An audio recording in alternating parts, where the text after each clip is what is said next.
Ever looked at a pile of old stuff and seen potential? Today we're diving into how you can turn trash into some serious treasure.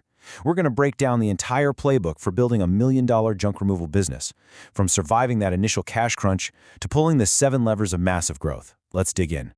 So let's just start with a number, a really, really big number, $10 billion. That right there is how big the junk removal market is in the US every single year. So where does a number like that even come from? Well, it's pretty simple. We're a country that's constantly buying, upgrading, and getting rid of things. And all that stuff has to go somewhere, creating this massive, ongoing river of opportunity. The opportunity is just huge. So you're probably thinking, okay, how do I get my slice of that $10 billion pie? Well, you're in the right place. We're about to walk you through the entire playbook. But first things first, let's get a quick reality check on the money side of things. This is not a get-rich-quick scheme. You need capital, and you need to understand the timeline. Because the path to real profit, well, it takes a minute. Here's what that journey really looks like. Yeah, you're going to be in the red your first year. We're talking about a loss of around $168,000. It's going to take about 18 months just to break even. But, and this is a big but, if you can ride out that initial storm, the growth is absolutely explosive. We're talking potential earnings of over $700,000 by your third year. Seeing those numbers, the big question is, what's the actual price of admission here? How much cash do you really need in the bank just to survive that initial climb long enough to see the good times? And yeah, the answer? It's a big one. You're going to want at least $552,000 to cover everything. Trucks, insurance, payroll, you name it, until the business can finally stand on its own 2 feet. This is a serious game for serious entrepreneurs. This really hammers home the mindset you need to have. Your first year is all about one thing: survival. Every single dollar you earn goes right back into the business. You're not taking money out. You're building the foundation for everything that comes next. Okay, so you've got the cash. Now for the fun part, actually building the business. And the absolute foundation, the cornerstone of everything, is your pricing. If you get this wrong, you're basically sunk before you even start. So you basically got 2 main ways to go here. You can do volume-based pricing. Charging based on how much of your truck the junk fills up. It's super easy for customers to get. Or you can go with weight-based, which is way more accurate because, let's face it, the dump charges you by weight. Honestly, the smartest companies use a hybrid of both. But look, a great pricing model doesn't mean a thing if you don't know your true costs. And I mean all of them. That means your loaded labor costs, not just what you pay your crew per hour, but their taxes, their insurance, all of it. Then you got to add in your disposal fees, fuel, truck maintenance, and general overhead. Only after you've tallied up all of that can you add your profit margin, and you should be aiming for a healthy 25 to 35%.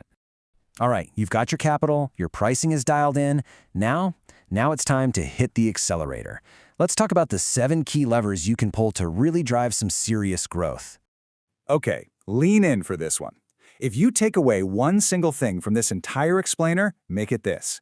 Those one-off residential jobs, they pay the bills. But the recurring commercial contracts, that's how you build an empire. That's where the real stable money is. And this is what that crucial shift looks like in practice.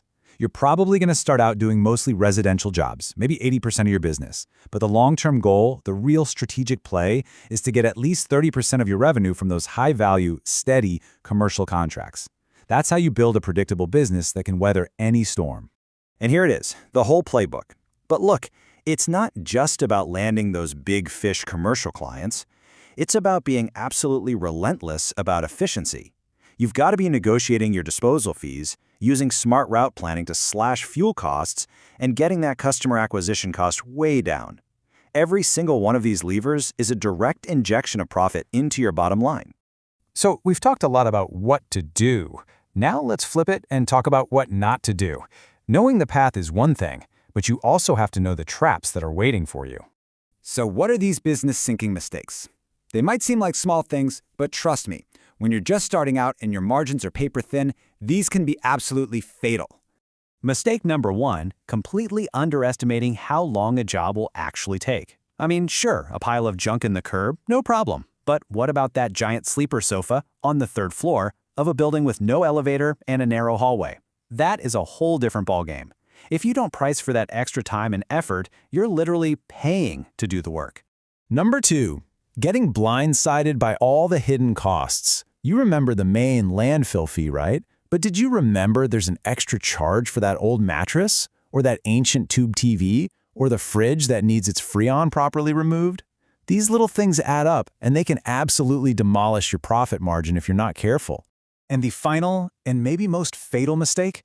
Trying to be the cheapest guy in town. It is a race to the bottom, and I'm telling you, nobody wins that race. The truly successful companies, the ones building lasting businesses, they compete on value. They show up on time, they're professional, they're trustworthy. That's a brand people will happily pay a premium for. So there you have it. That's the blueprint. From a first-year loss to $1 million powerhouse. It takes real capital, a smart strategy, and an absolute obsession with landing those commercial clients. The path is clear, the opportunity is massive. The only question left is, are you ready to go out and